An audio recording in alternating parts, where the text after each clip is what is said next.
শুভ সকাল বন্ধুরা, সকলে কেমন আছো? আশা করছি যে যেখান থেকে আমার ব্লগটা দেখছো সকলে ভালো আছো এবং সুস্থ আছো। আমরাও খুব ভালো আছি। আজকের বারটা হলো সোমবার, আর আজকের তারিখটা হলো ডিসেম্বরের, আজ হচ্ছে 15 তারিখ। রান্নাঘরে চলে এলাম সোজা, তোমাদের দাদাভাইকে বাটার দিয়ে ব্রেড দিয়ে দিলাম, খেয়ে দিয়ে দেখতে পাচ্ছ গাড়িতে উঠেও পড়েছে। খাবারের ব্যাগটা কিন্তু আমি দিয়ে দিয়েছি। গেট খুলবো বলে এই যে যাচ্ছি এখন।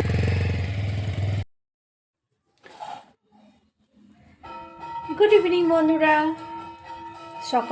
সকালে আমিও আজ ব্রেড খেয়েছিলাম, তো খিদে পেয়ে তখন আর পাইনি, তো স্নান টান সেরে পুজোটা দিয়ে একদম দুপুরের খাওয়াই হয়ে গেল বলতে পারো। 3টা বাজে এখন, বিকেলের কাজ শুরু করে দিয়েছি। 3টার থেকে শুরু না করলে, এক্সট্রা কাজ নিলে তাহলে কিন্তু আর পারা যায় না, দেখতে দেখতে সন্ধ্যা হয়ে যায়। প্রথমেই আলনাটা ধরলাম, আজ সমস্ত জামাকাপড় বাইরে আছে, এগুলোকে উঠাবো, তো ভাবলাম এইখানে যেগুলো চেয়ারে যেগুলো উঠিয়ে এনেছি সেগুলোকেই ভাঁজ করি।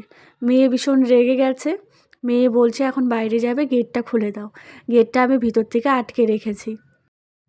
এই সময়টা বাইরে কেউ নেই, তাই আর বললাম না মা, আমি একটু এগুলো কাজগুলো করে নিই, তারপরে তোমাকে নিয়ে যাব।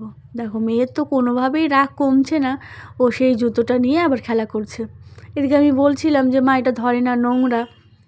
ওই রাগ হয়েছে, ওই দেখো জুতোটার উপরে সব রাগ ঢালছে। ঘরেই জায়গাই নেই, তো আলনাটা বাধ্য হয়ে বারান্দায় রাখতে হয়। আর ঠান্ডার দিনে এত জামা কাপড় বের হয় সেটা আর বলার মতো না। ঘরে, চেয়ারে, মানে বুঝে পাই না আর কোথায় কোথায় জামা কাপড় রাখবো। তো মানে ঘরে একদমই জায়গা নেই, তো বাধ্য হয়ে আলনাটাকে আমাকে বাইরেই রাখতে হয়েছে।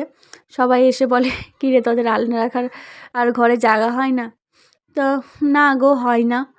এদিকে দেখো বাইরের সমস্ত কাজ করে তোমাদের দাদাভাই আজকে নিজেই নিজের গেঞ্জি বের করেছিল, তো নিজে নিয়েছে, বুঝতেই পারছো। ওই কোনটা পরবে সেটা বাছতে গিয়ে সব কিছু আবার এলোমেলো করে রেখেছে, তো সেগুলোকে এই যে গুছিয়ে রাখলাম। উপরের থাকটা শুধু তোমাদের দাদাভাইকে দিয়ে দিয়েছি। এপাশে প্যান্ট, এপাশে গেঞ্জি, ওই পাশে কিছু মাম্মাম সোনা, তারপরে তোমাদের দাদাভাইয়ের সেন্ডো গেঞ্জি ঠেঞ্জি সব। এই গেঞ্জিটা অনেক দিন থেকে খোঁজাখুঁজি করছিলাম, কিন্তু পাচ্ছিলাম না। দেখো এই গেঞ্জিটা আমি ওই ভিতরে রেখেছিলাম, মানে এই গেঞ্জিটা বাড়িতে পরে সব সময়। আর এখানে আমি কি রেখেছি বলো তো, ওই যে ঘরে যে পিঠেগুলো ছিল সেই পিঠেগুলোই অল্প অল্প আছে, তো সেগুলো আমি টেবিলে রাখছি। আর দেখো আমার মেয়েটার ঘরে শোয়ার জায়গা নেই, বারান্দায় শুয়ে আছে। এখন বাকি আছে উঠানটা ঝাড় দেওয়ার, আর ওই গাছগুলো কিছু টবে লাগাবো, তো সেটা। এই দেখো ঘরও পুরোপুরি হয়ে গেছে, লাইট অফ করে দিলাম, জ্বালানোটাকেও তাড়াতাড়ি বন্ধ করে দিলাম। ছেলে এখনও আসেনি, ছেলে আজকেও আসবে না, দিদাবাড়িতে থাকবে, কারণ দিদিরা থাকবে, তো আজকে থাকবে। ওই যে মামার সঙ্গে ওখানে খেলছে, আর এদিকে আমি বিকেলের কাজ করছি। প্লাস্টিকের যে টবগুলো ছিল সেই টবগুলোকে চন্দ্রমল্লিকা গাছগুলো লাগাইয়ে উপরে রেখে দিলাম। আর যে গাঁদা ফুলের যে গাছগুলো নিয়েছিলাম সেগুলো এখানে একটা নীল ফুলের যে গাছটা ছিল সেটাকে আমি উঠিয়ে ফেলেছি, কারণ সেই গাছটায় ফুলও কম ফুটছিল, এবং কি একটা তো আছে, তো ভাবলাম এটা দিয়ে আর কী হবে। এই দেখো কদম গাছের এখানে দেখতে পাচ্ছ, গাছের গুঁড়ির এখানে এখানে রেখে দিয়েছি, আর ওই কটাই লাগালাম। আর কি বলো তো, এখন সন্ধ্যা হয়ে যাচ্ছে, এখন উঠানটাও ঝাড় দিতে হবে, তো তাই আর যেগুলো লাগিয়েছি, এই পাশটা কিন্তু আরও অনেকগুলো লাগিয়েছি, এই পাশে আরও 6টা না 7টা গাছ লাগিয়েছি, তারপরে উপরে দেখছো 5টা, তো অনেকগুলোই লাগানো হলো।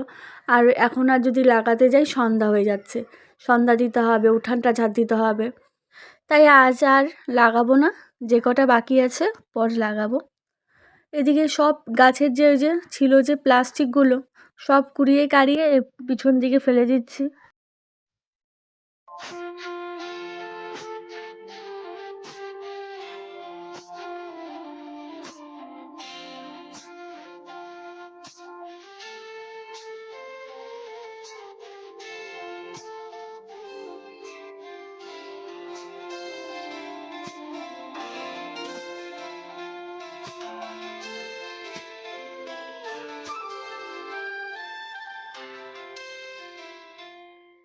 তোমাদের দাদাভাই আসার পর রাতে জিজ্ঞাসা করলাম যে কী বানাবো, বললো রুটি খাবে, তো তাই দেরি না করে তাড়াতাড়ি রুটিটা বানিয়ে নিচ্ছি।